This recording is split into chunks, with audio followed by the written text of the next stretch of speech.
The day had dawned hard and blue. The sky stretched taut above a world locked in the grip of January's cold. Timberline seemed to sink deeper into winter's silence, the snow shaping houses and barns into white monuments along the edge of the Snake River. At -15 degrees Fahrenheit, everything, the worn clapboards, the frosted glass, was stiff, crackling with cold. The steam from the chimneys caught in the air, fading into haze as if reluctant to drift away. Jake Mitchell adjusted his woolen cap, his gloved hand trembling a little as he stepped onto the frozen river. He had learned the careful ritual of winter since early childhood. Check the ice, listen for the whisper of water below, scan for tracks. Always tracks. A dozen steps onto the river, and the world changed. The snow here was untouched, only his own boot prints marking the crossing. Beneath him, the ice felt brittle, humming at times with the silent pressure of current. He paused, drawing a slow breath, the air bright and sharp, the sound beneath his boots, a creak like the aching voice of the earth. Jake's fingers itched for his sketchbook, but he was late. School had ended an hour ago, and his mother always worried when he chose this lonesome route instead of the cleared road. He paid attention to the indentations in the snow. Rabbit, fox, perhaps the distinctive splay of a bobcat. His eyes lingered on them, mapping their journeys. The art of tracking was his way of belonging, more secret and real than the talking and laughter of other boys at Timberline Elementary. The river was a shifting landscape, a breathless silence broken only by the wind in the spruces and his slow, careful steps. Then a sound, thin, plaintive, almost swallowed by vastness. Jake froze. The noise, impossible and soft, came again, a whimper, high and desperate, rising just above the breath of the wind. He followed it as though drawn by instinct, step by careful step until at the edge of a polina, a gap where the ice had buckled and bitter water ran dark and fast, he saw it. A wolf pup, its fur sodden, paws scrabbling weakly at the ice. For a heartbeat, Jake thought he was imagining things. Wolves didn't come this close to town, not in winter, not alone. But the evidence was real enough. Wet fur, fierce trembling, eyes wide and deep gray with terror. Jake's heart jolted beneath his parka. All the old stories from Timberline played in his mind. Wolves that took calves in the night, wolves that howled too close, warnings from his father to keep his distance, never trust the wild. Yet here was a creature smaller than Jake had expected, emaciated. The ice around its body glistened with new crystals, pinning it in place as the pup struggled. Jake felt the conflict within him flare, the tension between fear, stories, danger, the risk of stepping close, and something gentler, the urge to help. He knelt, his breath fogging in front of his face, the cold biting through the seat of his pants. The pup whined, sinking lower, paws skidding helplessly. Jake's mind spun. If the ice broke, both of them might be lost. The water below was death cold, swift with current. "I'm here," he whispered, voice shaking. He shed his jacket, revealing the red plaid shirt his mother loved. He pressed flat to the ice, distributing his weight. Every inch he edged forward, the ice responded, a song of creaks along lines of stress. The cold sent bolts in his chest, goosebumps prickling his skin. He extended his arm, the jacket sleeve outstretched toward the pup. "Hold on, little guy," he murmured. The wolf's teeth caught the sleeve, first tentative, then with desperate resolve. Jake felt the tension, the leash of danger, the wildness hovering between life and death. He pulled. The ice shrieked, a dry, spidery crack. Sweat started beneath his hairline despite the chill. With a wrench and a prayer, Jake managed to lever the pup up onto firmer ice. Its legs scrabbled furiously, then collapsed in exhaustion. The two slid backward together with the force of Jake's last effort, snow spraying up, water glistening as the pup tumbled against him. Jake rolled onto his back, breathing hard, the scene spinning with adrenaline. The air bit deeper now, the wind starting to knife at exposed skin. He rose, gathering the pup in his arms, its body shuddering, limp with fatigue and cold. The world seemed to hang, suspended for a long moment. Two lives threaded together by luck and courage. Jake looked at the little wolf's face, saw the ice caked beneath one ear, the rawness of its breathing.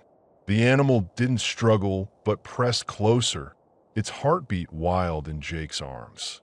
In the quiet that followed, Jake knelt beneath the spruces, his fingers clumsy with cold. He pulled matches from his coat pocket, the emergency kit his father had insisted on. The first two matches died in the wind. The third caught on dry birch twigs, and slowly, fire grew, a tentative orange flame, then something steadier. Steam began to rise from the pup's fur as Jake guided it closer, careful not to scald himself. The fire became a third presence, warming Jake's hands and the pup's sodden coat. The symbol of the flame, life, protection, seemed to glow brighter against the raw cold, their small oasis in the endless ice. As the sky deepened, snow began to fall, small crystals swirling beneath the dull glow of dusk. Jake stroked the pup's fur, feeling the trembling slow as warmth seeped into its body. The eyes met his, dark, careful, neither running nor challenging, just asking. Jake sat longer, wrapping the wolf pup inside his rescued jacket, listening, watching. He counted the rhythms. The way snow squeaked, the fire cracked, the pup's breath slowed. Around him, the forest was a cathedral of silence and peril, branches rimed with frost. Then a new sound, distant, echoing almost a song. The long, musical howl of a wolf. The pup's ears twitched, muscular tension rippling through its body. As Jake listened, more howls layered into the evening, an entire pack calling out somewhere in the great woods, wild and searching. The pup didn't run. Instead, it pressed closer to Jake, as if finding in him and the flickering fire the only warmth against the immensity of night. The dusk deepened as the temperature held, stubbornly refusing the mercy of nightfall warmth. Jake kept close watch on the fire, feeding it cautiously, birch bark, dry pine scraps, his fingers stinging every time he dared expose them. Each breath felt like a tiny storm inside his throat, but the memory of frigid water under the ice was enough to keep him vigilant. Around them the woods seemed almost to lean in, shadows gathering along the banks of the frozen river. The pup's fur was drier now, though it still shivered, its tiny ribs showing stark beneath the dark silver coat. Jake traced gentle circles on the pup's side, watching its eyes flicker, wary, exhausted, but no longer hollow. He considered what would come next, the inner whirl of thoughts clashing against the serene hush. He thought of Timberline's old stories, wolves as omens, wolves as threats, the farmer whose sheep had vanished in a midnight raid. Jake's father had called wolves the wilderness etched in teeth and hunger. Jake weighed all this with each passing moment, picturing what would happen if he told anyone about tonight's rescue. The moral dilemma gnawed at him. He could walk home, safe, leaving the pup here to the mercy of the elements. It was what any sensible person would do. But when he looked at the creature, so small, so battered by winter, he couldn't bear the thought of abandoning it. He considered, not for the first time, what it meant to risk oneself for another. Night edged closer. The cold grew almost physical, a presence that reached between Jake and the world. The pup seemed to sense something in the air, lifting its head at the ghostly music of wolves in the deep woods. the pack's chorus a haunting echo of longing and search. Jake carefully removed his last defense against the cold, his thick parka, laying it across the pup. He shifted his body, making a barrier between the fire and the wind, sheltering both himself and the animal.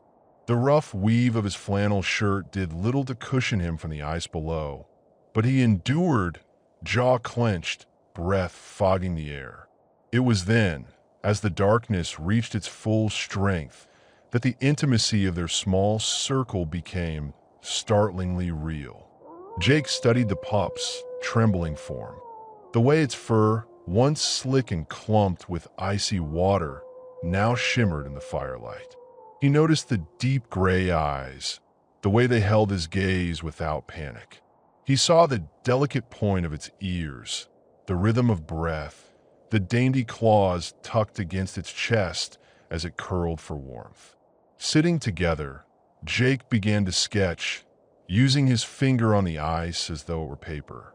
He traced the pup's outline, marking the wildness in its form, the sharp nose, the fluttering chest, the uncertainty of each movement. He thought about the world as seen through the wolf's eyes. Danger, possibility, longing for a pack whose voices echoed in the far forest. The fire snapped, sending sparks into the blue night. Jake imagined it as more than simple warmth, a ward against the wild, a promise of survival. It stood as a small temple to hope, the only light for miles, drawing the line between life and the merciless embrace of cold. After a time, the pup laid its head across Jake's thigh, eyes closing at last, breathing becoming slow and even. Jake held still, sensing the trust in that weight. 1,000-year story of hostility and kinship distilled to a single moment. He whispered a promise, soft as snow. "You're safe now." The fire burned low, hunger gnawing at Jake's belly, but not his resolve. In the hush, the sounds of wolves grew sharper, more insistent. The pack roaming nearer, searching. Jake worried that the mother wolf might come, or that the ice would betray him a second time. But neither happened. Instead, the night turned gentle, the snow whispering down thicker now, covering their tracks. Jake watched the dance of flakes, the shifting patterns of light and shadow, and felt the uneasy peace of uncertainty. As midnight approached, he made his final choice. He scooped up the pup, bundled it in his parka, and stood. The wolf's body was light, warmer now, but every step homeward was heavy with consequence. The cold burned through his thin shirt, searing his arms, but the thought of leaving the animal alone felt colder still. He crossed the river again, steps careful in the deepening snow. The sky was a quilt of dark blue and pearl, the land frozen and waiting, yet somehow alive. Jake walked toward timberline, the wolf pup clutching his warmth, the memory of fire flickering in their shared silence. Somewhere in the deep woods, the pack continued to howl, a melody of longing, a summons that lingered unanswered. But in this moment, on the snowy road to home, Jake believed sometimes choosing compassion means facing every risk.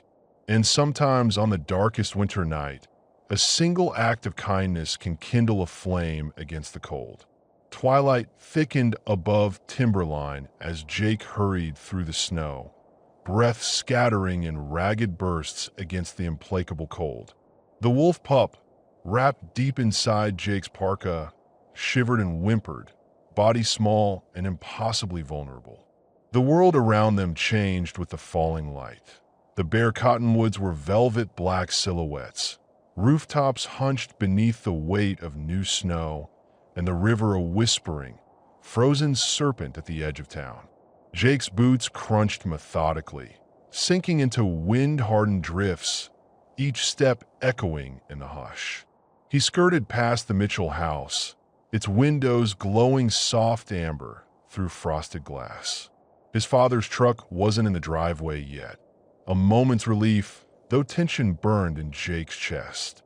He could smell the intertwined fragrances of wood smoke, old melting wax, and the distant trace of pine.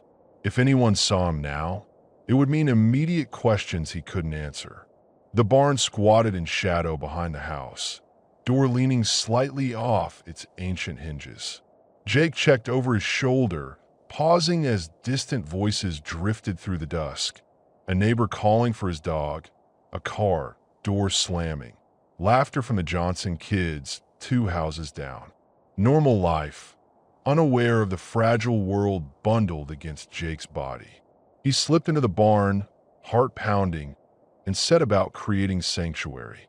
The wolf pup's eyes darted everywhere, corners piled with tangled rope, battered tool chests, the scent of old grass and grease. Its fur was matted and dull, the brush of Jake's fingers barely reassuring. He chose the back corner, shielded behind a half-collapsed garden cart. Scooping up a stack of golden hay, dust rising in shafts of waning light, Jake built a soft nest. He searched for anything warm. His old sleeping bag, stitched and faded, a remnant from a camping trip 2 summers back, and a moth-eaten blanket. He layered these, fashioning a den worthy of the wild. He knelt beside the pup, hands trembling as he withdrew a thermos from his backpack. The liquid shook inside, sloshing audibly, and he poured a little of the warm milk into a plastic cup, nudging it toward the wolf with the gentlest motion he could muster. The pup recoiled, nose quivering, the bright eyes wary and wild. Jake waited, silent, patient, understanding that trust was a currency earned slowly in such moments. After a painstaking minute, the pup stretched forward, tongue flicking out, tasting, then drinking in a hungry, desperate rhythm. Jake watched, cataloging every shift. The sudden hope in the animal's posture, the shivering slowing, the muscles relaxing. He felt the smallest surge of pride and relief, as if the cold world beyond had receded in favor of this secret, shared warmth. The barn deepened in sky-bound quiet, dusk blending into true night without boundaries. But safety was an illusion here. Jake scanned for traces, his own footprints, obvious as neon signs streaking through the untouched snow between house and barn.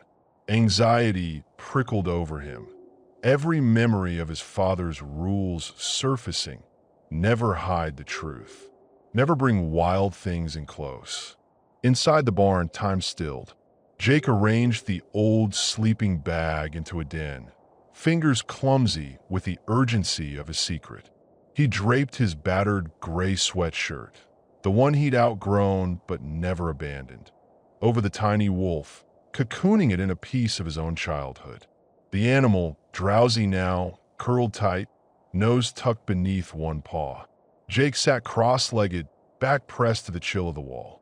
He listened to the night deepen, distant owls, the faint creak of timbers, the savage wind whistling through slats.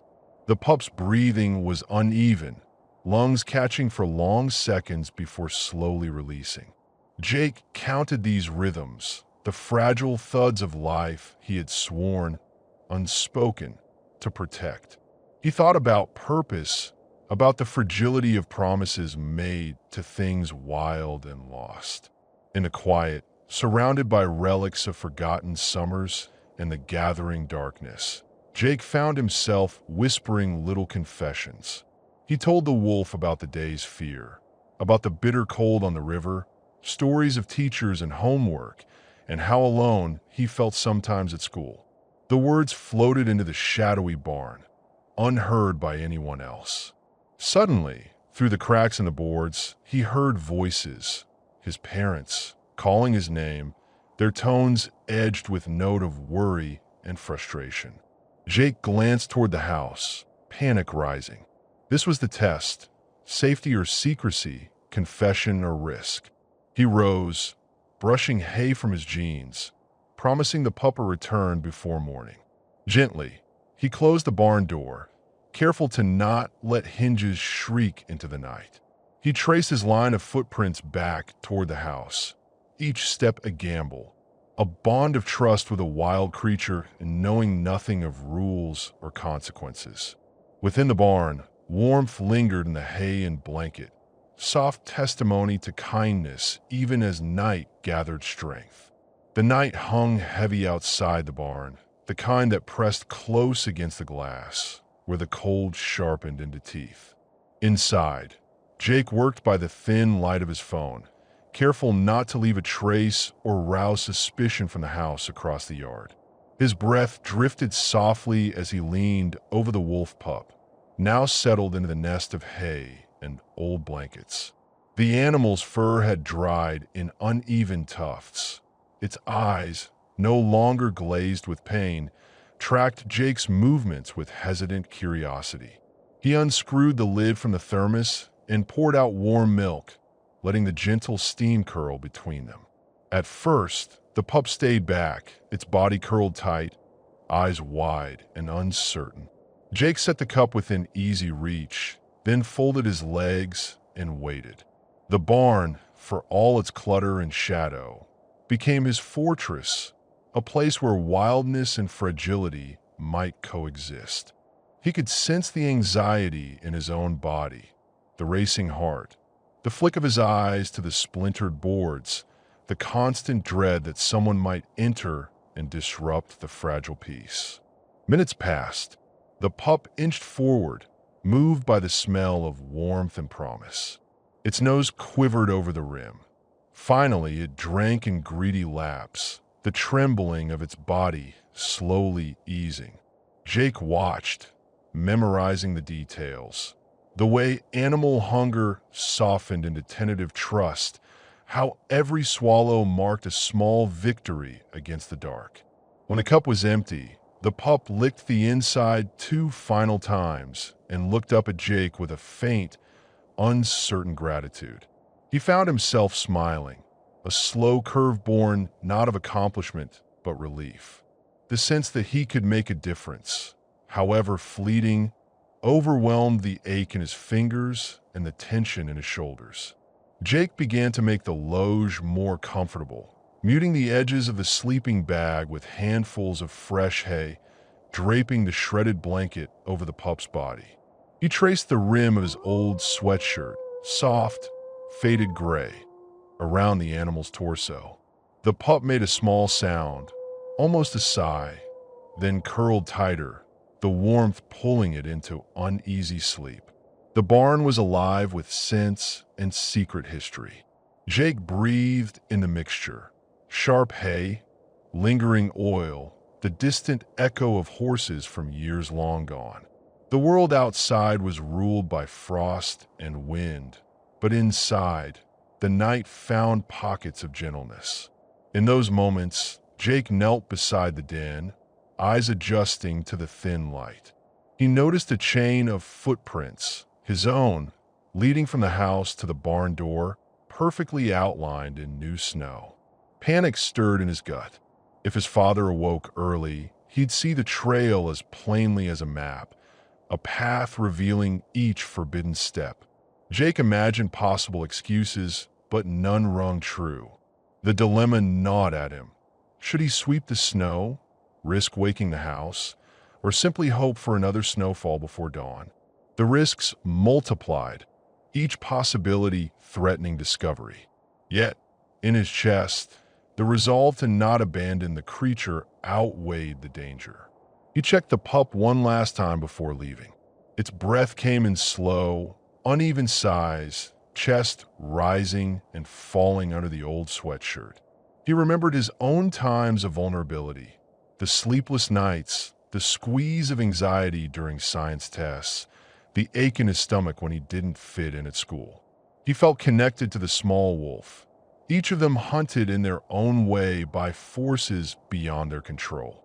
Jake sat for a final minute, listening to the symphony of the barn, the quiet drip of water melting over old beams, a mouse scrabble in the far stall, the slow, uneven breathing of the pup. He whispered soft words, The kind he could never say to classmates or parents. Stories of loneliness, small victories, questions about belonging. Then, through the boards, the familiar sound reached him. His mother's voice, distant, edged with concern. "Jake, where are you?" A second voice, his father, deeper, calling with impatience. Worry shifted to necessity, urgency knitting his muscles tight. Jake sprang up, heart pounding, promising the pup he'd return. As he crept to the barn door, he glanced again at the footprints, each one an unwritten confession radiating from his heart, from his secret to the world. The snow crunched beneath his boots. Each step toward the warmth of home felt heavier, laden with guilt and resolve. The house was a beacon in the gloom, windows spilling golden rectangles onto the snow. Jake paused at the threshold, brushing hay from his jeans, rehearsing his blandest smile and everyday story. He hoped the trail behind him would go unnoticed until morning, wished for new snow to erase the connection between sanctuary and family. Inside, the air was thick with the smells of dinner: roast chicken, gravy, potatoes. The radio muttered softly in the kitchen, and his mother's eyes flickered from love to suspicion as he entered. His father grunted, half listening as Jake muttered some hurried excuse about watching stars in the yard. The barn, behind him, held a temporary peace.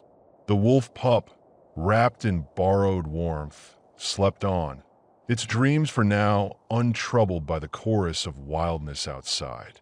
Jake ate quietly, every cell aware of the fragile secret that separated him from the normal world of his family, knowing that sometimes kindness is built on the edge of risk, and sometimes the wilderness creeps close enough to touch.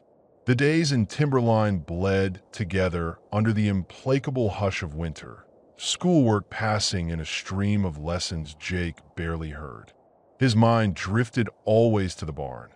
Each morning and evening, every odd hour he could steal, he ducked behind the garden cart with bread crusts pilfered from breakfast and tucked them close to the wolf pup's nose.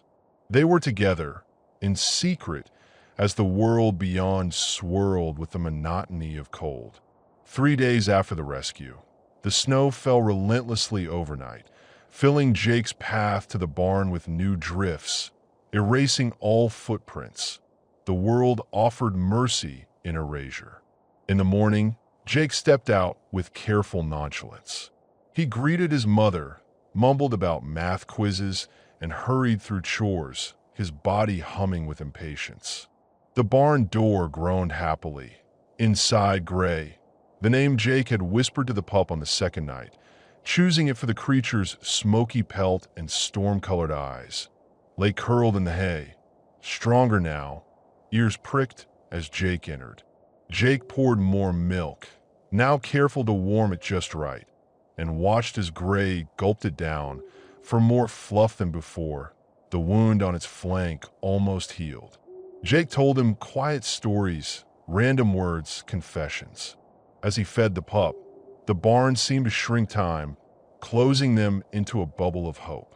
But on the third morning, the ritual shattered.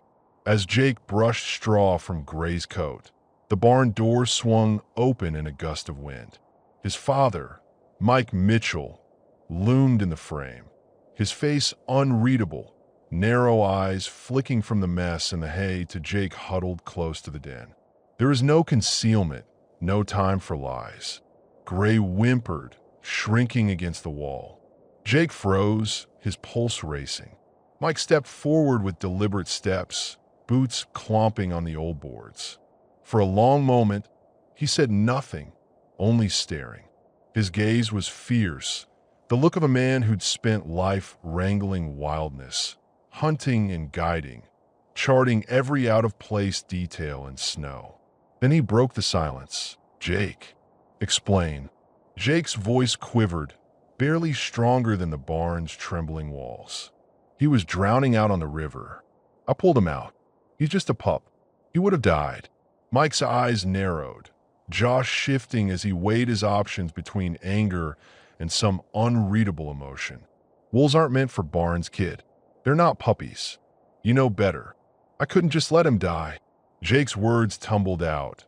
Pleas, convictions, all the small acts of bravery he'd stored up since rescue. He's not dangerous, he's scared. I saved him.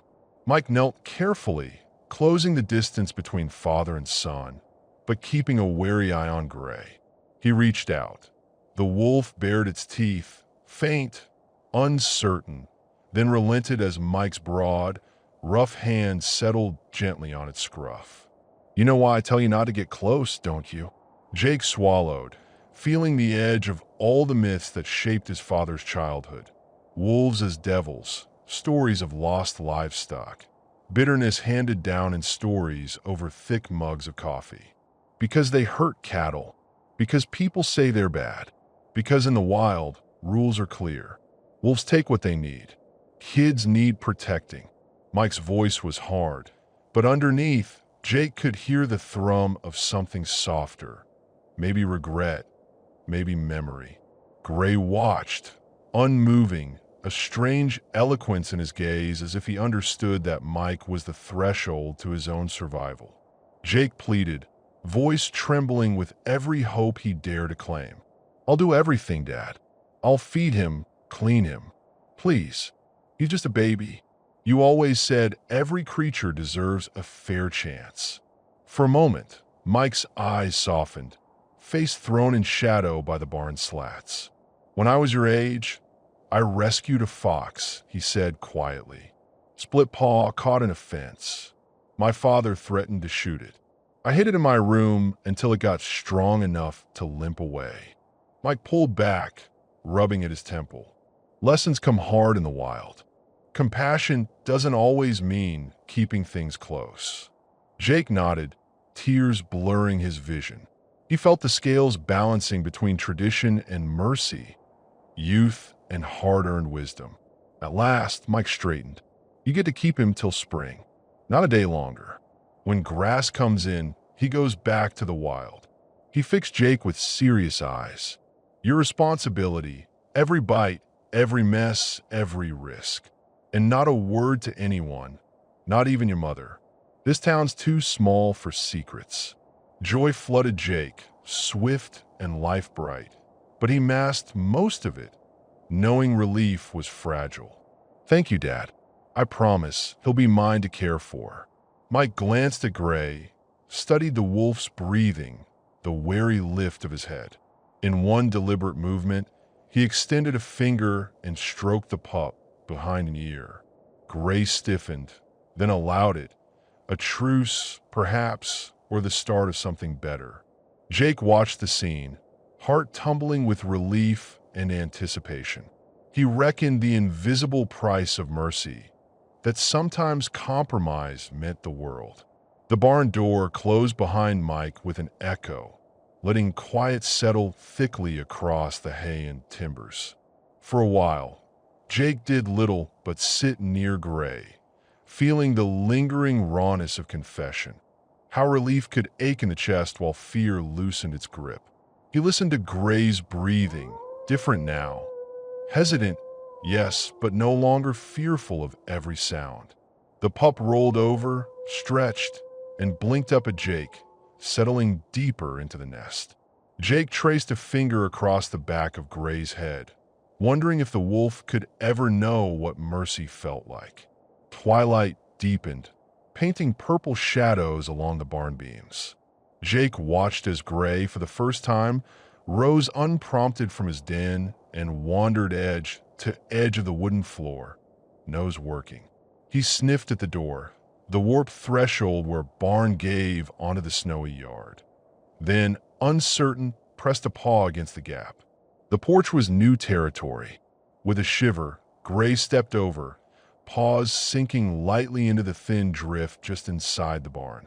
Jake smiled, seeing courage in the animal's cautious exploration, the tentative claiming of space. It felt like the beginning of recovery, not just from cold and hunger, but from the fortress of fear inside both their hearts. Even gathered, Jake fixed up the sleeping area, trimmed more hay around the den, swept away some scattered crumbs. Gray watched, head cocked, eyes bright, as if learning the routines of shelter. The kind of small, graceful gestures that defined quiet sanctuary. Inside the house, dinner was an island of ritual. Jake took his seat, cheeks flushed from barn air, hands still dusted with hay. Mike's silence was a distant drum. Sarah, Jake's mother, offered roast beef and potatoes, pouring tea into mugs that steamed gently in the warm kitchen light. No one talked about secrets. No one acknowledged the barn or what lay inside. Instead, quiet stretched between them, an unspoken agreement, heavy with all they'd chosen to leave unsaid. Outside the windows, the wind picked up, rattling the siding, the distant sound of snow scraping across the porch.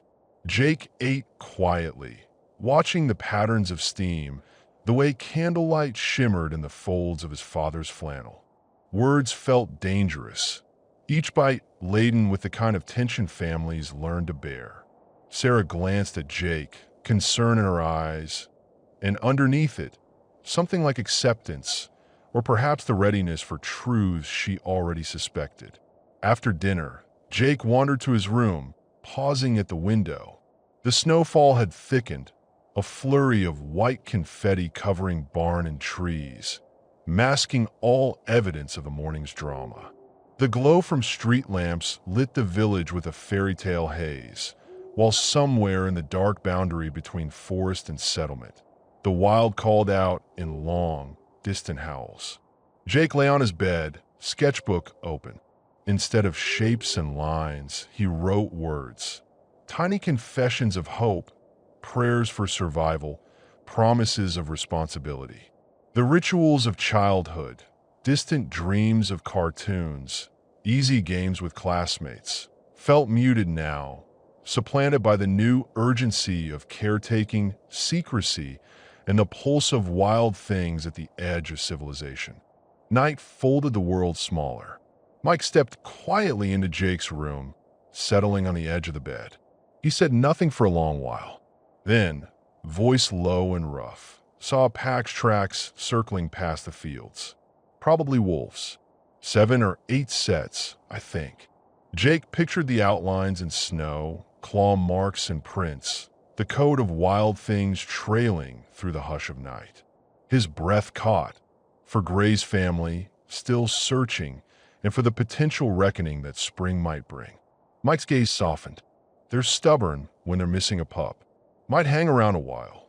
The admission curled inside the quiet. A reminder that the lines between sanctuary and wildness, between rescue and belonging, were drawn thinner than the world dared admit. Jake nodded, uncertain. Gray knows, he whispered. He listens for them every night. Mike ruffled Jake's hair, a touch both blessing and benediction. You did right, Jake, even if it hurts. He stood, moved toward the door, and left. Outside, wind battered the house, swirling snow into drifts, painting the world new for the coming morning. Inside, quiet remained, heavy as a blanket, filled with the pulse of uncertainty. Jake pressed his hand against the glass, watching shadows lengthen and listening for the wild chorus beyond the barn. Somewhere amid the hush, he knew that secrets, once revealed, could shape the courage of the heart, forging responsibility and mercy into the bones of growing up. February came edged with a bright, fragile cold, sun sharpening the snowbanks around timberline into blinding plateaus of white. Jake began to measure his days not by math lessons or spelling tests, but by hours spent in the barn with Gray, the wolf pup who now had a name stitched into Jake's heart and habits. Every morning, before sunrise bled purple along the ridges, Jake tiptoed through the house, letting the familiar creak of the old floorboards and the scent of coffee deepen his quiet ritual. The barn had become a second home. Its musty warmth, the way the light crept in through the gaps above the door, the small patch of hay where Gray waited, eyes more steady each day. Gray grew leaner and taller, his coat thickening with the slow generosity of winter's resilience. The first time Jake tried to feed him by hand, Gray flinched, lips curling back to show the shadow of teeth.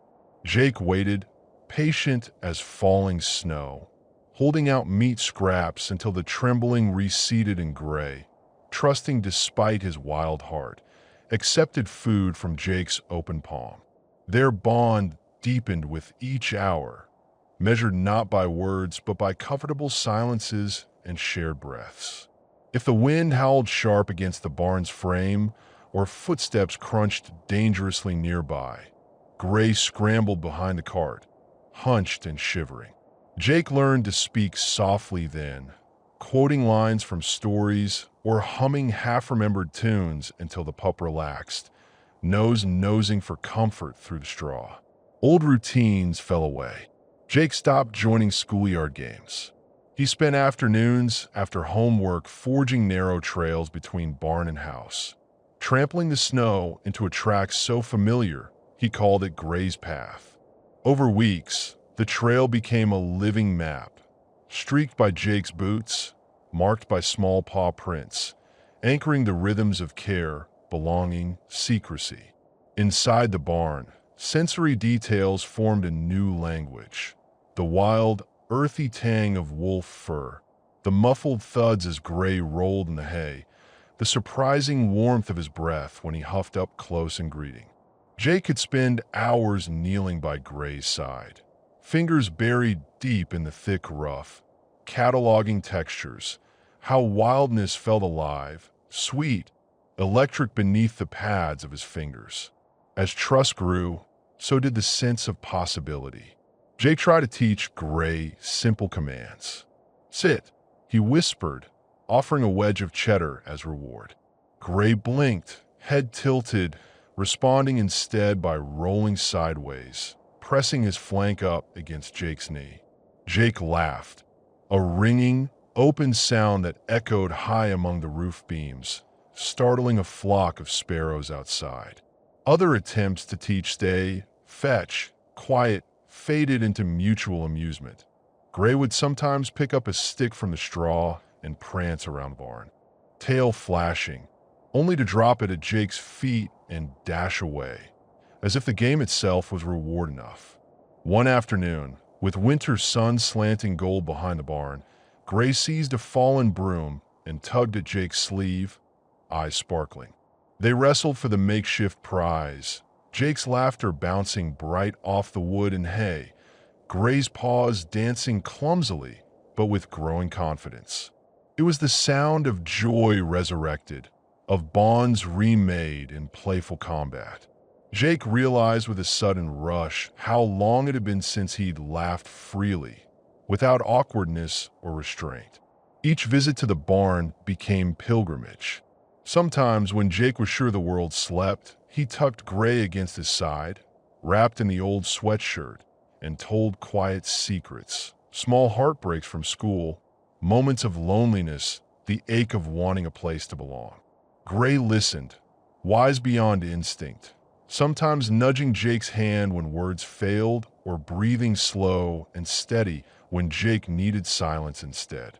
At night, Jake watched Gray through the narrow slit in the barn wall, noting how the wolf pup practiced his howl. At first, Gray's voice was hesitant, soft, broken, no match for the winter wind.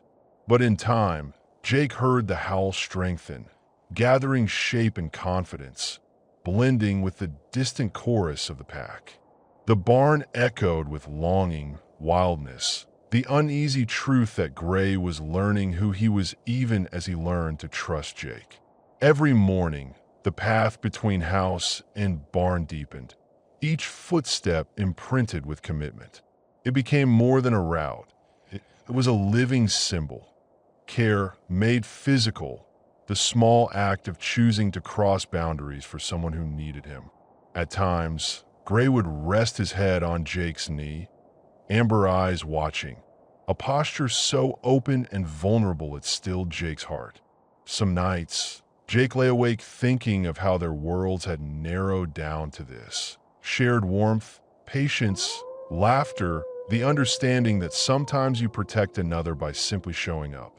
Night inside the barn was velvet thick, draped in hush except for Jake's whispers and the soft, uneven rhythm of Gray's breathing. Daytime chores had faded, the dishes stacked in the kitchen, homework scribbled absent-mindedly, the muffled voices of parents drifting up the stairs, leaving Jake with the secret luxury of companionship that asked nothing from him but presence. He sat with knees hugged to his chest, telling Gray about the small humiliations of the week. He described the way his hands shook presenting in front of class, how the big kids laughed when he fumbled a pointer during science, how sometimes he felt invisible at recess, watching the clusters of friends while trying to seem occupied collecting stones or drawing animal tracks on the page corners of his notebook. Gray listened, unmoving but intent, his head tilting at the cadence of Jake's voice, the barn's darkness hiding them from all rules and reckonings. Jake shifted, feeling warmth beneath his jeans from the fragrant hay, and continued in murmur, "I wonder if you ever felt like you didn't fit with the rest of your pack. Like maybe you wanted to just sit quietly and watch the world instead of running or fighting all the time." Gray blinked, and the low flutter of his tail brushed Jake's ankle. Sometimes, Jake spoke about his drawings, how he wished someone would understand the slow joy of copying the lines of a deer in snow, how lines could carve out belonging even better than words. Sometimes, he fell into silence, letting Gray's presence ground him, their breaths synchronizing until the pulse of loneliness faded to something gentler. Out in the woods, new sounds joined the chorus. Wind rustled the pines, and suddenly, a distant thread of howling curled through the night. Jake tensed, every hair on his arms rising. He pressed closer to Gray. The young wolf raised his head, the tiniest shiver passing through his body. The first time Jake had heard such howls, he'd been afraid, imagining wild things, imagining teeth and hunger encroaching on their fragile haven. Now, there was recognition, a sense that the song belonged to Gray, that the forest beyond called with purpose. The sound grew. Jake listened, feeling the simultaneous ache for safety and longing within himself, recognizing a kinship with the urge to belong to a pack that could answer your cries. Gray watched the barn wall, ears pricked, muscles quivering, as if straining towards something that transcended the boundaries of human shelter. Jake held his breath, and then, with an uncertain effort, Gray tipped his head and let out a low, wavering howl, one that grew in strength and length, the rippling sound a strange and brave answer to the wild chorus beyond timberline. Jake almost cried at the sound. How utterly sincere it was, how much it resembled his own hidden need for connection, for release. Gray's howl wasn't loud, but it carried, shading the barn with longing, weaving Jake's world into the pulse of winter nights and hungry forests. He reached for Gray, pressing his palm to the rough fur with gentle encouragement. The pack's howling continued into the night, sometimes surging so close it seemed on the very threshold, other times fading into the dreamlike hush of deep woods. Jake wondered, as sleep crept in, how long they would wait for Gray, how long wildness could circle the boundaries of home before claiming back what belonged to it. In that moment, watching Gray retreat into sleep, body curled as tightly as possible, breathing steady but haunted, Jake understood that someday he would have to let Gray go. Some bonds, however fierce, are forged only to be broken by greater, older rhythms. But for now, warmth lingered in the barn, the night outside alive with the persistent hope of answering howls, and Jake, for the first time in weeks, found comfort in the simple act of being heard.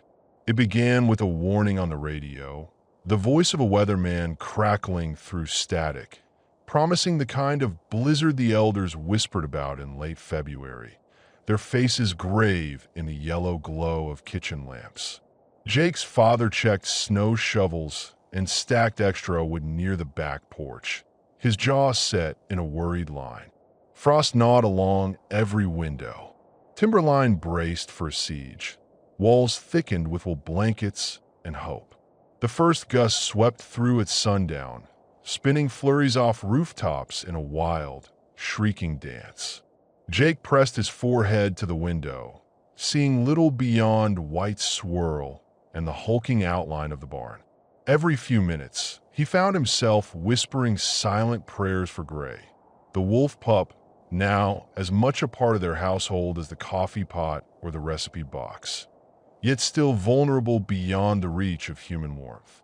The snow deepened in staccato waves. Flakes grew fat and heavy, blanketing the world until roads disappeared, paths erased, fences buried like legends in drifts. The wind was a living thing, howling between houses, rattling loose the shutters, hissing accusation through every crack and seam. Inside, Jake felt helpless. He tried to eat dinner, but the taste turned to ash in his mouth. Gray was out there, behind barn walls, beneath blankets and hay, but exposed to a chaos that bent nails and splintered trees. Jake pictured the young wolf, curled in his nest, pressed tight against cold boards, shivering through hours that stretched like years. His father noticed the edge in Jake's voice, the way he glanced constantly at the door. "It's dangerous now, Jake," Mike said, not unkindly. "Visibility's gone. You can't just go running out there." Jake nodded, but the promise echoed hollow. He waited until the fireplace died low, until the house grew sleepy and the noises of parents faded up the stairs. Then he wrapped himself tight in layers, thermal shirt, sweater, his thickest coat, and borrowed boots. He filled a thermos with boiling water, tucked a wool blanket under his arm, and gathered a dish of meat scraps. The wind hammered the porch. When Jake stepped outside, night clamped down. The air was a bruising chill, wind slicing any exposed skin like the slash of a whip. He bent low, moving slowly, squinting down the familiar path, now a hazardous memory, erased in the roaring storm. Light from the house cast no comfort. The world beyond barely responded, every step a leap of trust in a blind chaos. He reached for the barn door, frozen in its frame, stubborn as stone. He yanked until it groaned open, ducking inside in a cloud of snow. At once, the barn became refuge and battlefield. The wind shrieked through cracks, plastering loose drifts across the floor. Gray cowered in his den, wide-eyed, body shuddering. Jake rushed over, knelt, and pressed the hot thermos close to the wolf's flank. He checked the water bowl, frozen solid. He chipped out ice, replacing it with warmth. The blanket became a tent over the two of them, his arms around Gray, the animal's nose buried in Jake's armpit. Minutes passed, each one measured by the thud of their hearts and the crazed percussion of wind and snow. Jake whispered comfort, offering slivers of meat. Gray ate in small mouthfuls, ears twitching at every booming gust outside. Jake felt his own fear rise, a sick awareness that safety was always provisional. One broken board, one dropped match, one wrong decision between hope and loss. 3 hours passed before he dared dash back to the house. The journey nearly undid him. The wind was a living wall, pushing him, blinding him, making each step an act of memory and faith. Inside, his father caught him at the door, half shouting before pulling Jake into a fierce embrace. "You could have frozen out there, kid. Could have been lost for good." But Jake had made a promise. Gray depended on him, and Jake depended in turn on the possibility that one fragile life might matter against the vast machinery of nature. They took shifts that night, Jake and Mike, alternating treks to the barn, every 3 hours. His father carried a lantern, Jake the thermos. Each visit, Gray greeted them, weaker but alive, his body shaking less with each dose of heat and food. Jake gave up his own warm blanket, sleeping instead under a thin throw, listening for the wind and willing the hours to pass. The sacrifice wasn't a question, it felt coded into the marrow of his bones. By dawn, the storm reached its crescendo. The world outside became an almost mythic wasteland, sightless, cold. Jake pressed on, exhausted but unbroken, focused wholly on the animal who depended on his care. Each shoveled drift, each scraped bowl of ice, every whispered encouragement felt both essential and sacred. The second night of the blizzard, cold bled into every room despite blankets and fires. Jake woke to the sound of wind clawing the side of the house, rattling windows and doors with a force that felt almost sentient. He checked the clock, just past 3, his shift to visit the barn. He moved like a sleepwalker through layers of clothes, each step heavy, carrying resolve and mounting exhaustion. Outside, the world had shrunk. Visibility vanished, every landmark erased. Jake held a flashlight as a talisman, the beam unable to penetrate more than a weak arm's length. He called softly to Gray through the barn wall, whispers torn away by the gusts. With the storm screaming, each pace became a memory game, where the porch ended, where the packed snow turned dangerous, where the barn might emerge out of nothing. Halfway there, Jake became disoriented.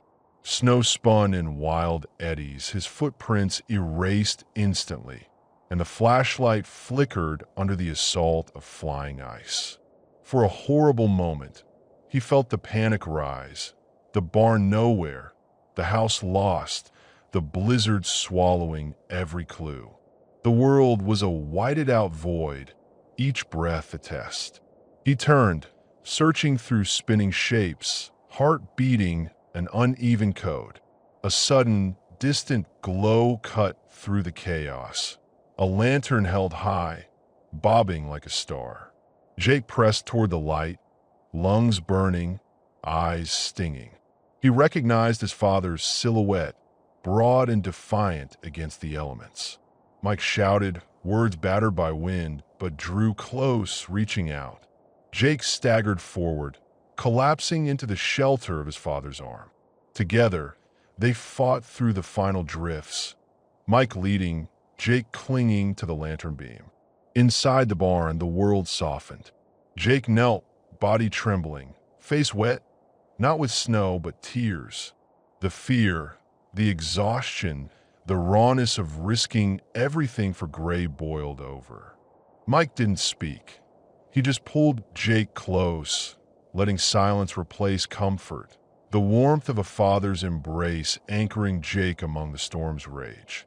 That night, as the wind howled outside, Mike worked quickly in the barn, clearing a space for a small iron stove he'd unearthed from a shed.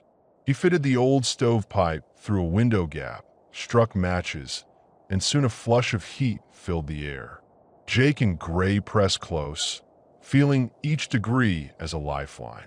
The stove's embers burned steady throughout the night, the flicker of flame now a constant mothering presence, transforming the symbol of the campfire into permanence and promise. Near dawn, the blizzard died as suddenly as it had begun. The world became still, the silence monstrous after so many hours of thunder. Jake stepped outside the barn, boots crunching on ice, and saw the absolute peace. A landscape stretched white and perfect in morning sun, every sound muted as if the earth held its breath. Gray ventured to the doorway, eyes squinting at the brightness, nose working in clean air. They stood for a long time, taking in the quiet. It was a silence so full, Jake ached with the beauty and terror of it. The barn behind them breathed warmth, the stove smoke curling upward, a new totem to survival. Later, as Jake helped shovel snow from the barn entrance, he noticed a chain of fresh tracks. Wolf prints, larger than Gray's, more numerous than he expected, crisscrossed through the drifts near the walls, some so close to the house that Jake's stomach lurched. The pack had waited out the storm nearby, drawn by Gray's scent and howl, circling always at the edge of vision. Jake traced the paths, his heart hammering with a new mix of anxiety and awe. The wild was never far, even when sheltered by stove and walls, and each track seemed a question, a promise, a reminder that spring would bring choices he still feared to make. The weeks after the blizzard taught Timberline new rhythms. Drifts shrank, sunlight lingered longer in the evenings, and water dripped steadily from icicled eaves. Jake felt every change, how the bark of trees darkened as the snow retreated, how smoky breath above coffee mugs turned thinner, warmer. But with each hint of thaw came a mounting unease. Gray sensed it first. The wolf pup grew restless, prancing along the barn wall, circling the sleeping stove, nose to the crack beneath the door as if trying to taste what lay beyond. His ears twitched at sounds that Jake barely noticed. Whine through pines, scratch of branches, and, above all, the gathering chorus at the edge of wilderness. It was the call of the pack. Nights grew louder, howls rising from deep in the trees, sometimes wrapping Timberline in music that was more yearning than threat. Jake listened with Gray, sometimes at the barn's threshold, sometimes wrapped in blankets on scratchy hay, hearts pounding in time with the lonely summons. With every chorus, Gray became more agitated, pacing until his claws scattered straw, body taut and yearning. Jake understood and winced at the recognition. He felt a selfish sting. He wanted Gray to stay, for their bond to last through spring and beyond.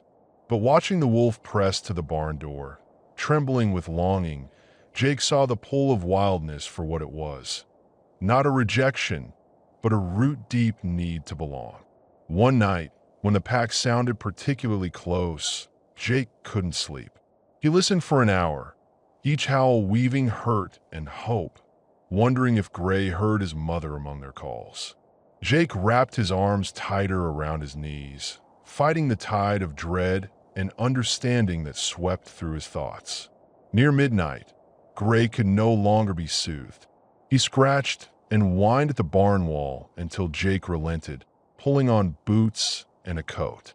They stepped outside together, the air sharp but bearable, snow half melted from the last day's sun. Timberline lay quiet beneath the waxing moon. Jake led Gray as far as the property's edge, pausing where barnwood gave way to wild, at the border where ephemeral trails faded into the depths of the forest. In shadow, Jake glimpsed them, the silhouettes of wolves, sleek and still, clustered like statues among the first fresh grass. One lifted its head and howled, low, musical, and wrenching. Gray stood, ears quivering, tail low. Another cry split the air. Gray answered, his own voice stronger than before, pitching their shared heartbreak toward the wild. The sound was filled with absence, loneliness, the ache for something deeper, ancient. Jake felt the echo within. He knew, for the first time, that all his yearning for Gray to stay, all his desperate hope for belonging, mirrored the longing Gray felt for the pack. They were two sides of the same ache, seeking their own kind, needing home. Gray howled again, and the pack replied, layering the air with threads of longing until Jake shivered, not from cold, but from the immensity of what he couldn't hold back. He watched as Gray took tentative steps toward the trees, then looked back, eyes searching. Jake knelt beside him, pressing a hand into the fur, offering comfort without words. "Whatever you decide," Jake whispered, "I want you to be free more than I want you to be mine." Gray nuzzled his cheek, the gesture gentle, almost grateful. They waited until the howls faded west with the wind, until the woods reclaimed their quiet, and Jake, heavier, led Gray back to the barn. Even as warmth crept along the floor, Jake knew the choice would soon be at hand, and both wildness and love would test the boundaries set long ago. The next night brought the decision to their doorstep. Jake sat on the barn floor, shoulders weighed down by dread and sorrow, the quiet in the air thicker than snow, thicker than secrets. Gray paced restlessly, tail low but eyes bright, constantly returning to the door, listening to the barely audible calls from the woods. Every so often, the wind seemed to carry not just sound but longing itself, torn threads of a story greater than any barn or boy. Jake slept little. Late, as moonlight poured pale silver across timberline, he awoke to a persistent whine and the rasp of claws on wood. Gray's longing had grown beyond comfort. The barn's boundaries, which days before felt like shelter, now rang with the ache of separation. With trembling hands, Jake stood and walked to the barn door. He hesitated, gazing at the latch, a simple line between two worlds, a choice both selfish and compassionate. His heart pounded, no single answer emerging. Was love keeping Gray close, or freeing him to answer the call he couldn't silence? He unlatched the door, swinging it wide. The cold seeped inside, and for a moment, neither moved. The open night was invitation and threat, a wild uncertainty. Jake knelt beside Gray, stroking his fur, offering him the right to choose. The wolf's steps were slow, each paw pressing into old hay, then into new snow. He paused at the threshold, glancing back at Jake, amber eyes lit with new resolve. Tension hung between them, words unnecessary. Gray stepped forward, leaving the barn, body silhouetted against moon-washed drifts. He advanced toward the woods, the path forward clear but not simple. At the divide between yard and forest, Gray stopped, turning again. Jake remained where he was, arms tight to his ribs, breath catching in his throat. The moon painted a soft line between them. Silence fell, textured and deep.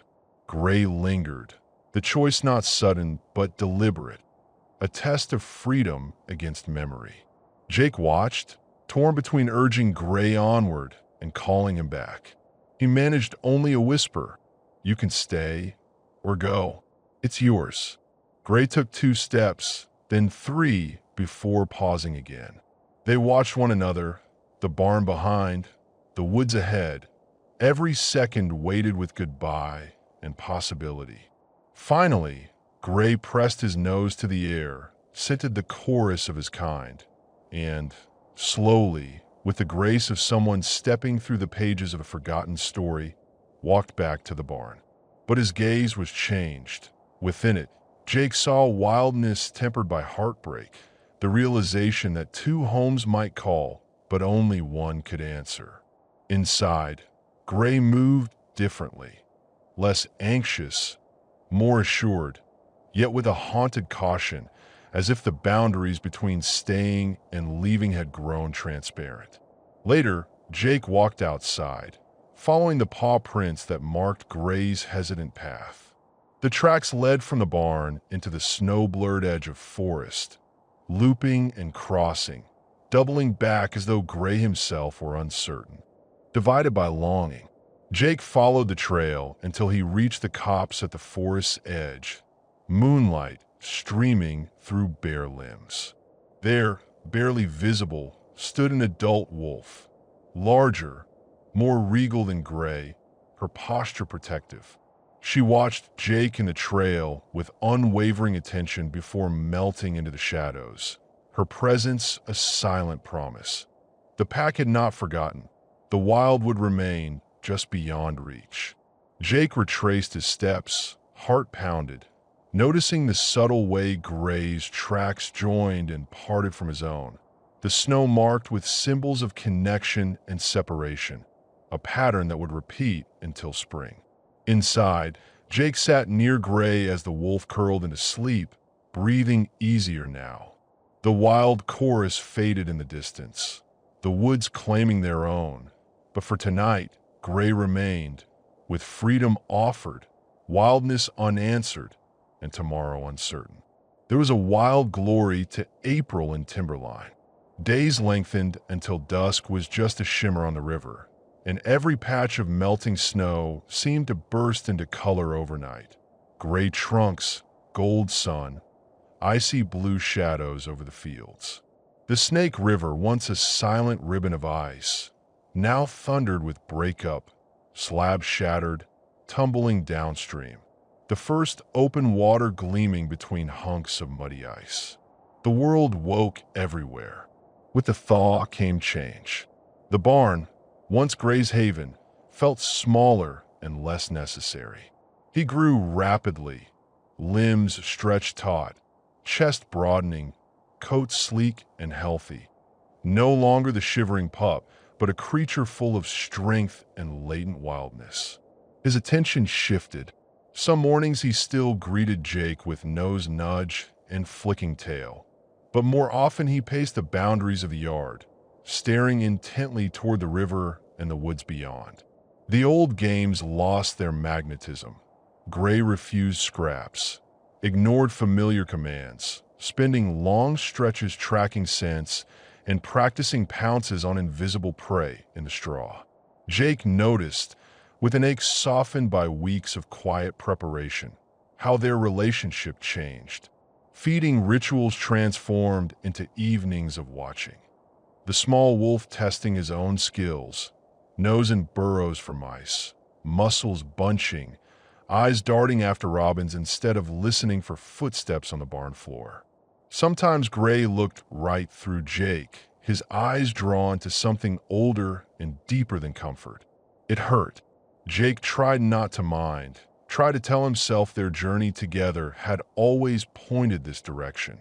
He remembered his father's words, the lesson about the fox, about caring without holding tight. Every morning, Jake swept old hay, refreshed water, left the barn door open longer.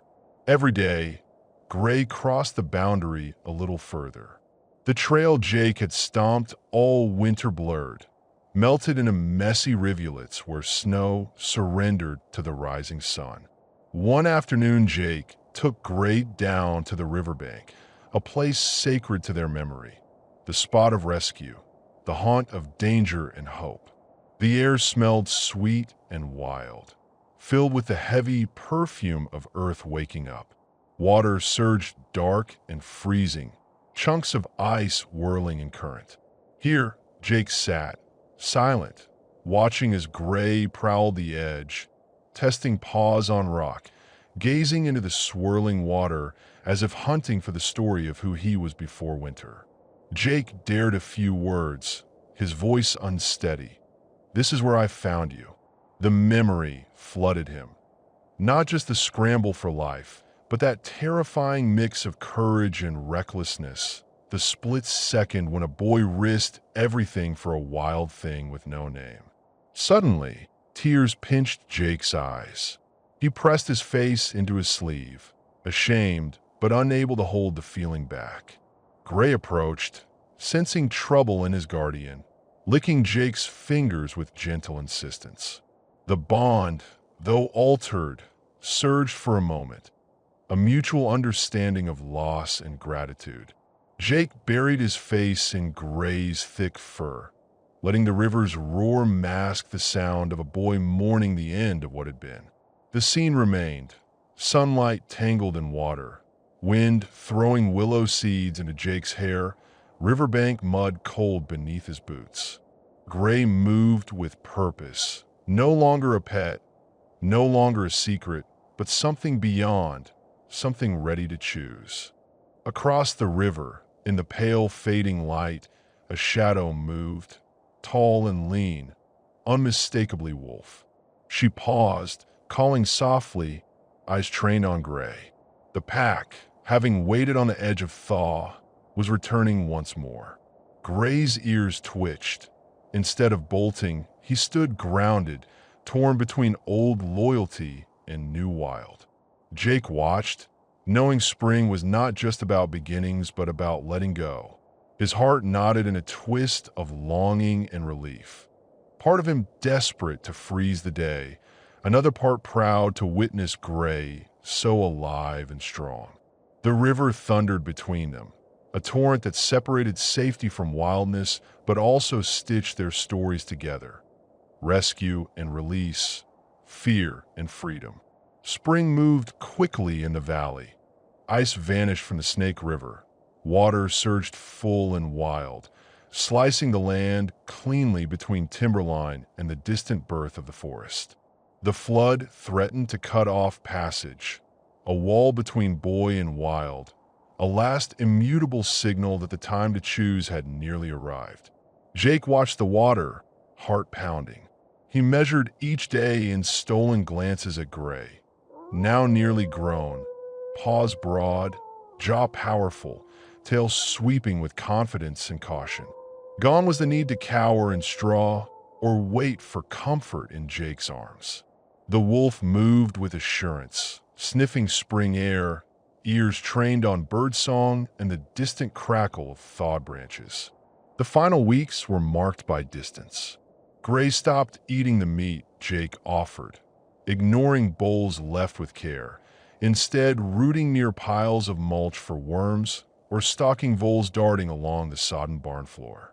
Jake swept up the remains, watching the new pattern of need and independence.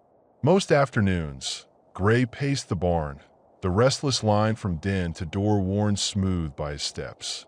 Sometimes he slipped out to the edge of the yard, standing poised as though calculating how the world changed every hour, how scents sharpened, how the muddy trail of Jake's boot prints faded into meadow grass and wet stones. Jake felt the fracture, a soft ache underneath pride. There were no big fights, no drama, just the gradual slide of a friendship making way for instinct, for the force that pushed Gray to examine the woods, to stare at the river's furious sweep. It was a kind of growing up for both of them. Gray shedding the softness of safety, Jake learning to weather the loss in silence. Sometimes, Jake followed Gray to the riverbank, watching as the wolf balanced between exploring and memory. Gray seemed to sense the story in every splash of cold water, every shifting stone and surge of current. Jake told him, quietly, how he'd first found him, how that day rearranged everything he thought he knew about risk and mercy. He let a few tears fall, unhidden, face streaked with wind and sunlight. On the last bright morning before the floods reached their height, Jake led Gray down to the open stretch of river. The sky was a deep spring blue, trees trembling in the wind, scents of wet earth rising richly beneath their feet. At the spot where the ice had once taken nearly everything, Jake paused, palms sticky with dread and hope. Gray pressed close. Jake knelt, taking the wolf's shaggy head in both hands. "It's time," he whispered, voice ragged. "I want you to have your freedom." Gray licked Jake's cheek, hard and insistent, a rare gesture full of gratitude, regret, connection impossible to explain. Together, they waited for the sign. Across the roaring water, as expected, the mother wolf appeared, her massive shape and soft eyes unmistakable, voice rolling in a gentle whine that braided comfort and command. Gray tensed, eyes trained on the pack, then hesitated, glanced again at Jake. Jake, kneeling, pressed his face to Gray's fur, feeling for the last time the pulse and heat of the creature he'd grown beside through endless winter. The river rushed between them, a boundary that had shifted from killer to bridge, a symbol redrawn one last time. Gray let out a final low cry, sad and sweet, then moved without hesitation to the water's edge. He stopped, turned, looked back at Jake with a wild, questioning gaze. Jake nodded, throat clenched. "Go," he said softly. "Don't look back." Gray splashed, lighter than Jake imagined, wavering once then forging into the swift current, bodies slicing through the spring froth. On the far bank, the mother wolf loped out to meet him, licking his muzzle, circling him with relief that seemed to pulse through the air. Jake watched, heart wrenched and full, as Gray turned a last time, wet and shining, eyes bright as the melting river, then disappeared into the woods, welcomed home by family and forest. For a long time, Jake knelt at the river, letting the wind and memory twist around him, the loneliness sharp but not defeating. He ran his hands through the mud, marking the spot where rescue, struggle, and freedom had woven their final spiral. The river's voice thundered on, a symbol both ending and beginning, carrying the echo of two lives changed by water, by winter, and by the wild necessity of letting go. The day of parting dawned soft and gold, mist swirling low over sodden fields and the lazy rush of the Snake River. Jake rose early, hands slow with dread, the memory of Gray's eyes, still wild, still questioning, haunting each movement. At breakfast, words were brittle. His father's nod meant support, his mother's silence meant understanding. No one spoke of what would happen, but everyone knew. The air carried a finality Jake wanted to ignore, but could not escape. After chores, Jake wrapped Gray's collar in his fist, its braided leather worn smooth by months of touch, the small tag engraved gray cold against his skin. It was meant as a gift, a symbol of care and belonging, but now felt like a chain, a thing to be released. He whistled softly. Gray appeared from a yard, his stride no longer tentative. The wolf stepped with the grace and sureness of his kind, fur shining, eyes alert, tail raised and calm. Jake knelt, fingers trembling, unclasped the collar and slipped it off. Gray watched, understanding passing between them in the hush. Together they walked the last stretch, the trodden path now more memory than reality, a narrow way through waking grass and half-melted drifts, every step heavy but true. Timberline lay quiet, houses distant and unmoved, the border of wildness close as heartbeat. Jake looked only forward. At the edge of the woods, the place where barn faded into birch and pine, Jake stopped. He unhooked the lead, hands stinging with cold and sorrow. "You're free," he whispered, voice breaking. "You're home now. Go." Gray hesitated, muscles knotted, gaze locked on Jake, the familiar and the unknown swirling in a single moment.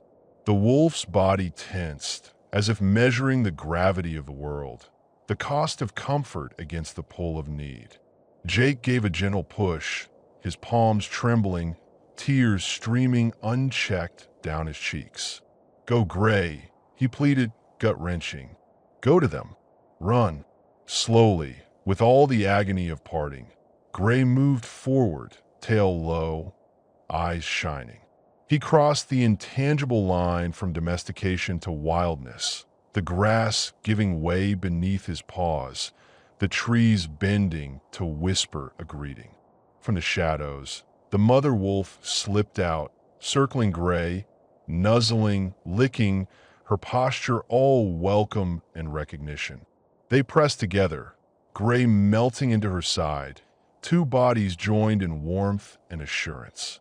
The pack stirred just out of sight, their chorus swelling, a song of return, not loss.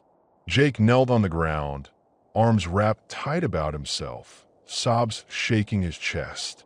He watched without flinching as Gray turned back one final time, gaze lingering on Jake, a stretch of longing across the unbridgeable space. The wolf's eyes were filled with gratitude, with the ache of connection that was both blessing and heartbreak. Then Gray vanished into the green shadows, the pack folding around him. Jake listened to the rustle of foliage, the song of birds, the hush that followed, feeling both emptied and saved. He traced the path homeward, the trail now leading not to barn but to wilderness, its ending marked not with footprints but with promise. A mark of journey completed, sacrifice made, love unbound, and let loose into the living, growing world. Jake barely remembered leaving the edge of the woods. The weight of loss pressed against his chest, every bit of him aching as if he had given away some permanent part of himself. He stumbled back the way he'd come, boots squelching in the muddy thaw, tears mixing with grit along his cheeks. Behind him, the woods were alive with movement, and then quiet once more. Gray returned to the wild, gone from the world of barns and boundaries. He reached the end of the path, the one he had warmed and beaten down season after season, now a line scored deep in earth and memory. For a long time, Jake stood there, looking out toward the place where wilderness began, where the grass tangled up with pine needles and shadow. He dropped to his knees, fingers digging in his soft, wet soil. Grief gripped him raw, sobs racking his body until exhaustion dulled even the sharp edges of heartbreak. For minutes, maybe more, he stayed like that, face pressed into the ground, arms wrapped around his chest, feeling the emptiness as both wound and balm. Moments passed. Jake's pain twisted, burning through the last husks of resistance, until quiet settled around him, a gentle, accepting hush. He looked toward the woods, his vision blurring again with new tears, this time flavored by both letting go and hope. Somewhere, a bird sang, wind shuffled through the new leaves. The world kept moving, ignoring his grief, beckoning him to move through it. Jake rose slowly, feet heavy, his body settling into a kind of fragile calm. Before him, the path now led nowhere. He traced its muddy ruts with his eyes, remembering the days of boot prints padded by paw prints. Now, there was nothing, only the opening to freedom beyond the border, an invitation to accept, to forgive, to begin again. Then, as the world hovered in quiet around him, a sound drifted from the forest, the unmistakable, bright thread of a wolf's howl. Not mourning, not longing, but the high, clear voice of celebration. One animal daring to greet the dawn, another day, the wholeness of family. Jake closed his eyes, the sound running through him like fire and river and memory. He lifted one hand, waving gently into the distance, parting not with words but with gratitude, an offering to wildness and kindness, the promise that love remains after letting go. The sun shifted above, washing the world in pale gold. Jake straightened, turned toward timberline, feeling each step homeward as both retreat and renewal. If the pain remained, so did a pulse of pride, a boy brave enough to let go, strong enough to trust the wild. Behind him, the woods rustled with unanswered songs, the old trodden trail washed clean by new rain. Spring would erase every mark, but not every memory. The story resided now in the rhythm of Jake's steps, in the echo of a wolf's chorus, in the hush of a world gifted back to itself. The weeks passed in a hush after Gray's farewell, the world in timberline shifting into the gentler green of May. The Snake River had calmed, grass rising high along its edges, dandelions frothing against fence lines. Jake moved through days like a faded shadow. Chores came and went, school lessons blurred. Voices at home floated over him like rain on glass. At first, the ache of parting was all there was. Jake avoided the barn, unable to walk past its open door without a catch in his breath. The empty berth where Gray once slept haunted him. Tangled hay, the half-chewed stick Gray left behind, the careful groove worn into old straw. Even in daylight, The silence inside echoed with absence. School sharpened the sorrow. Jake's classmates noticed his withdrawal. At lunch, they barged through stories of sports, joked about weekend plans. Jake listened but rarely joined. When he spoke, the others heard nothing but silence in return. The teachers marked him as distracted, but offered only advice he waved aside, a boy out of step with the tempo of daily childish noise. Sometimes he wandered the field behind the school, searching for meaning in stray feathers and ant trails. Nothing fit.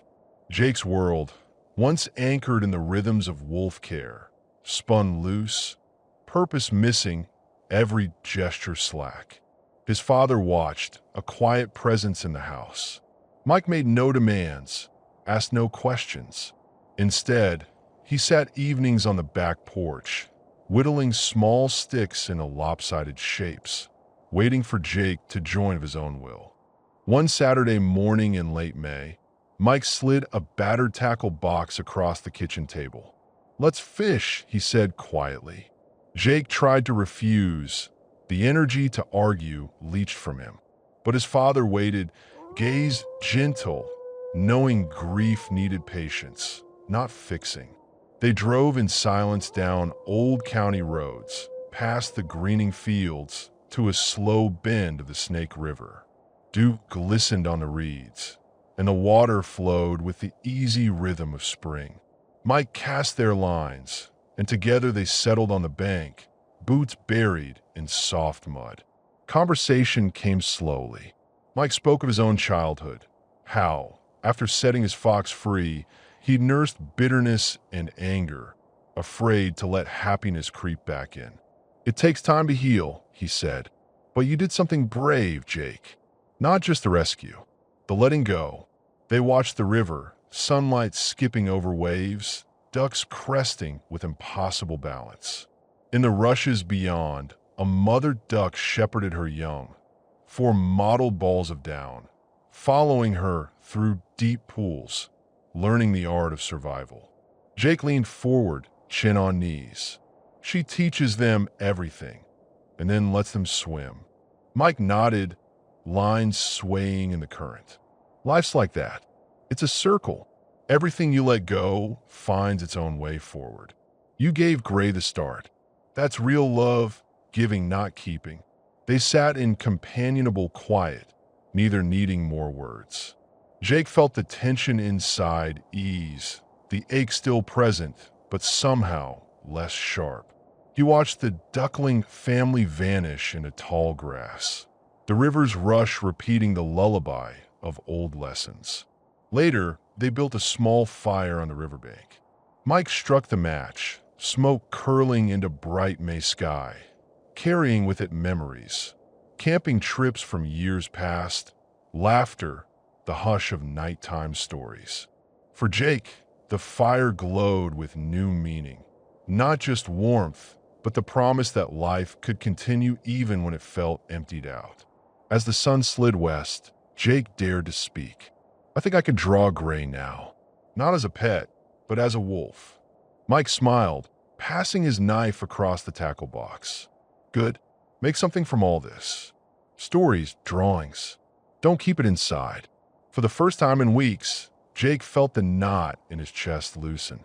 The river, the ducks, the crackling of kindling, all seemed to conspire for his healing, offering him small steps back to the world, to the circle of living that didn't require forgetting, only growing. The days following their river outing stitched themselves into the new pattern of Jake's life. School remained a background hum, friends and teachers interacting at a distance he'd finally ceased to resent. Evenings, he sat at his desk with fresh paper and pencils sharpened to resolve. He drew Gray, first as a blur of memory, then restoring the wolf's edges, his pride, the wild alertness in his eyes. The sketches multiplied in stacks across Jake's windowsill, landscapes and gestures merging into stories lost and found. With each drawing, Jake felt healing happen not as forgetting, but as integration. The wolf's freedom was not a gap, but a bridge to new courage. Gone was the old ache when passing by the barn. Now, the emptiness became space to invent, to trace beauty back through heartbreak, to live the lessons learned in winter and released in spring. One night, Jake sat by the fire pit in their yard. His father helped him build up the logs in careful layers, the kindling dry, the stones circled as in the old days. The blaze grew, and in its glow Jake traced the arc of memory, from rescue on the frozen river to letting go beneath budding trees. The fire was warmer than before, casting comfort not just for bodies but for memory and growth. As the weeks passed, the family's rituals changed subtly. His mother left blank sketchbooks on Jake's desk, humming quietly while she watered the houseplants. Mike whittled a wolf figurine from juniper wood, setting it on Jake's shelf beside the battered collar. The world got softer, brighter, but Jake sensed that memory could always ache in unexpected ways. Things shifted for good one ordinary afternoon. Jake was coming back from the river, arms full of art supplies, sun at his back, breeze light and friendly. He took the long way home, following the old path, now mostly overgrown, wildflowers choking the ruts where boots and paws once pressed side by side. There, clear in the soft dirt, he spotted them. Fresh wolf tracks, broad paw prints, 3 in a line, curved toward the barn, then vanished in a gentle turn toward the forest beyond. Jake knelt, a shudder passing through him, and traced each mark with trembling fingertips. Dust and nostalgia mixed. The track stamped proof that Gray had been near, had come home, perhaps just for a look, a memory, a message in silence. He smiled, tears brimming but light. In that moment, loss transfigured to comfort, not a severance, but a grace. The tracks were a promise. Despite everything, Gray remembered, had chosen to visit, leaving a token of his continued story. Jake rose, clutching a sketchbook, heart full. For the first time since winter, he ran, laughing, the world open and gift-like, the trail not leading to absence but to moving forward, drawing stories from the earth, the wild, and the gentle persistence of love. June scattered sunlight over timberline, gifting endless evenings where twilight lingered for hours and the world seemed embroidered in blue and gold. Jake felt the change in the air, oxygen richer, birds more reckless with their song, his own heart lighter and more resilient after months of sorrow and learning. The school year ended with little fanfare, Jake marking each day by sketching, wandering, and listening to the wind. Homework gave way to trails. He'd spend afternoons gathering berries in the nearby woods, hands stained purple, old baskets swinging at his side. The forest no longer felt like a secret or a threat, but a living memory of connection. The buttercups and trout lilies along the path nodded as he passed, forgiving the old pain, whispering that life was returned and renewed. One evening, the sun not quite ready to leave, Jake ventured deeper than usual. He ducked under low branches, collecting berries until the gentle hush made him pause. In a small glade, dappled with gold, he saw movement, shadows shifting, the subtle tension of presence in the grass. There, at the far end of the clearing, stood a wolf pack. A regal female lay in the grass, belly pressed flat, her head raised in quiet command. Beside her lounged a male wolf, strong and sleek, and 3 wolf pups tumbled over themselves in joyous chaos, darting through wildflowers like living darts of silver. Jake stilled, heart pounding but without the old fear. He watched as, among the adults, a familiar shape rose, larger, prouder, coat a deep gray touched by summer sun. It was Gray. Recognition soared between them, a bridge of memory, effort, and all that had been lost and found. Gray raised his head, eyes finding Jake across sunlight-flecked grass. Jake didn't move, didn't call, just met the wolf's gaze, understanding the language spoken in the silent acknowledgement of once shared life. Gray did not approach, nor did he retreat. For some minutes, time hung. The wolf held his place, distance respectful, the bond a tethering without possession. The three pups paused in their play, looking up at Jake, reading the tension, and then the spark of curiosity bounding closer to Gray, circling. Jake lowered himself onto the ground, folding legs in the cool grass, eyes focused on the family scene before him. A tear streaked down his cheek, but this time it was an offering of gratitude, not of sorrow.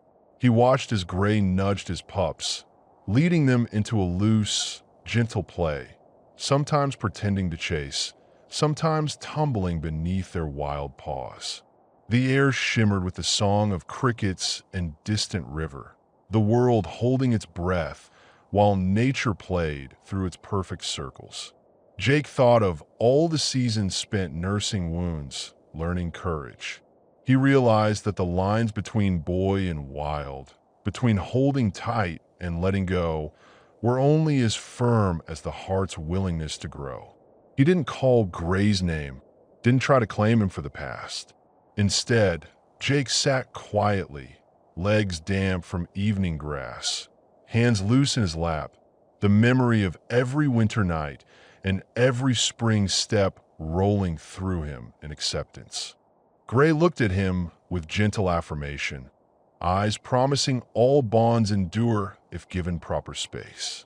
Jake smiled, no longer in hope but in peace, a gift from the wild to the boy who learned when to hold and when to give away. The sun finally dipped, rays dying in the hush of endless summer. Gray herded his pups away, the pack gathering in graceful exits, leaving Jake alone in the glade, but not lonely. Jake rose, finding his own path, heart full. The woods rustled with quiet life, the air heavy with subtle celebrations. A boy and a wolf, their circle closed, their stories richer for the letting go. Jake sat long after the wolves faded deeper into the woods, letting the sounds and sights etch themselves into the folds of memory. The grass where the pack passed bore the gentle indent of paws, a latticework of marked and unmarked territory. Jake reached out, pressing his palm into a print that seemed both new and familiar, a symbol of everything won and lost in a single journey. The old trail, the border between wild and home, was no longer just his, now belonged to both worlds, a threshold embraced by the courage to release. Respecting the distance Gray kept, Jake rose quietly from the glade and watched as the wolf paused, lifts his head, eyes reflecting the last dazzle of setting sun. The space between them was not emptiness, but honor, a recognition that true love asks for no return, only acknowledgement, only meeting once more as equals. He lingered to study how Gray moved with his pack. The three pups leapt through the tangled undergrowth, tumbling across moss and root, snapping at fluttering moths, vaulting small logs in wild, giddy dances. Gray shepherded them without impatience, nudging, nosing, letting them climb over his back and tumble him to the grass. A father whose freedom was not solitary, but rooted in a thriving, living circle. Jake's eyes blurred, but he forced himself to see the richness, not the loss. He understood then. The act of care had never been about keeping or containing, but about learning from wildness, accepting the unknown, growing through surrender. Beneath the ache of goodbye was the pulse of gratitude.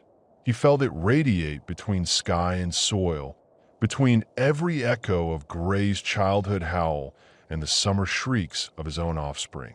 He sat until the shadows lengthened, listening to wind in spruce and birch, thinking of his own life. how the world asked sometimes for holding close and sometimes for letting go. He wondered how many more times he would have to practice love that didn't possess, gifts given with no demand or bartered return. In that quiet, Jake murmured his thanks, not aloud, but in the bone-deep places only wildness can answer. "Thank you, Gray," he breathed, "for showing me freedom, for teaching me release, for making me a part of something beyond myself." Night crept in, cool and sweet. In the hush, Jake heard the gentle rush of the Snake River in the distance. Its sound as old as the valley, as persistent as every lesson rendered in thaw and ice, in rescue and letting go. The river was a symbol renewed for the final time.